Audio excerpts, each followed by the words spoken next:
We are at the beautiful PB Dye Golf Course, and I'm with Richard, and we're talking bees for Reforge. Yes. This is a little terrifying if you are afraid of bees. I'm not really afraid of bees. To me, it's kind of like snakes. You're afraid of the stories and the terrible things you hear.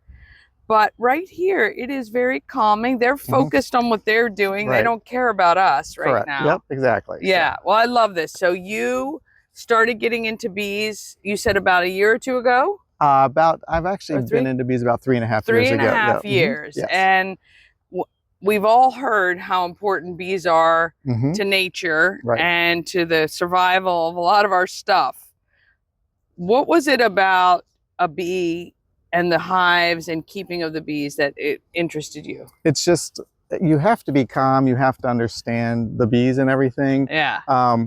As long as you're calm and everything, they teach you to be calm. They teach you to be present and everything, because as long as you're moving slow, moving with purpose and everything, they don't care. Yeah. I mean, they're flying all around us right now. Yeah. And they don't, like I said, as long as you're not like if they come towards you, as long as you're not whapping at them and everything, they're good to go. They just do their own thing, but it teaches you that. So yeah, sure. It really helps people who have focus issues, who have anxiety and stuff, because if you learn to work with the bees, you can learn to overcome all that stuff. Right. You learn the tools to kind of remain, you know, kind of like that meditative state, so that, you don't get, have you been stung? Yes.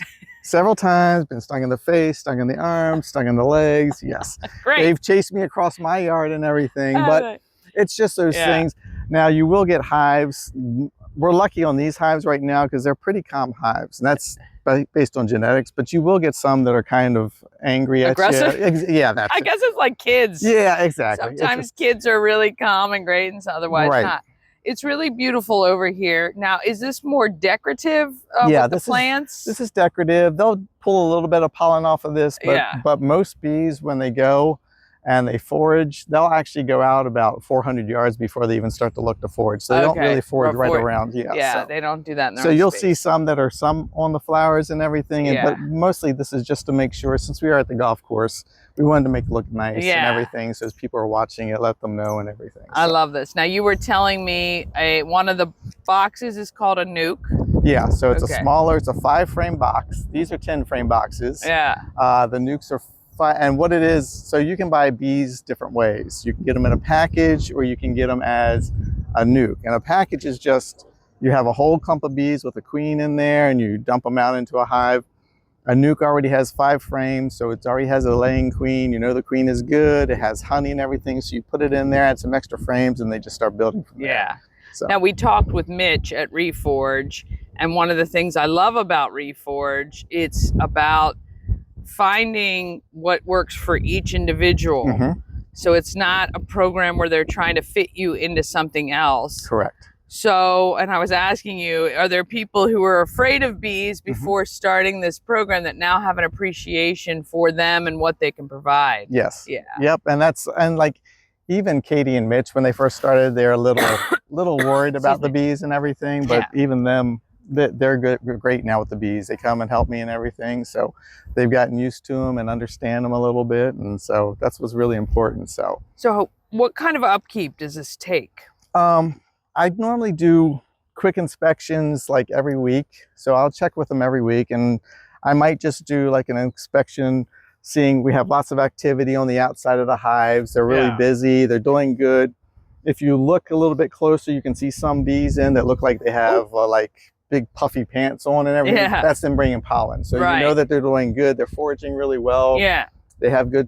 So sometimes I'll just do that, and that's good. But then other times I'll actually go through and open up the hives, go through everything, frame by frame, making sure the queen's good, that there's good brood and stuff, honey, things like that. So now, how often do you add? Do you add to these? Yes. So each of these over here started like that small hive right there.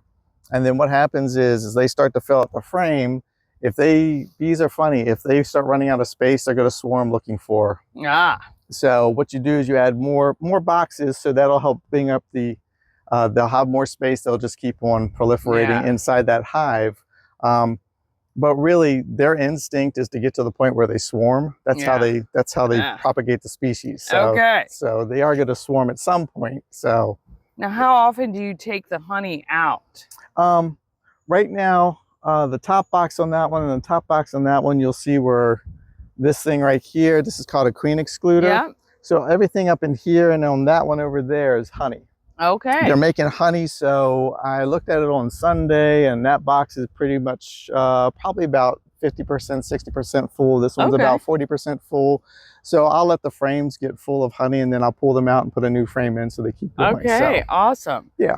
This is really cool. How can Frederick support what you're doing? What can we do to help you? Just get the word out for veterans, first responders who are interested in everything. That would really help us a lot. Yeah. And then other than that, you know, just be careful, be mindful of what you do around your own property. A lot of chemicals, things like that can really make things bad for the bees, and all. That's what can kill them off. So. And are you guys selling your honey? Right now we're not, because we're not producing enough and everything, but we do take some of it. At PB Dye, they actually have a drink and a sandwich made with our honey and everything. So they're incorporating our honey there. I'd like to get to the point where we can do it and kind of incorporate with maybe some breweries and everything to really get the word out, where they're making a mead or a honey kolsch or something like that. So like one's crawling on my leg. little paranoid, but not my. It is very calm here. Yeah. I'm even shocked that I'm not freaking out a little bit more. It is beautiful. So PB Dye Golf Course, if you play golf here, you can come check them out. Yep. Right in the back parking lot.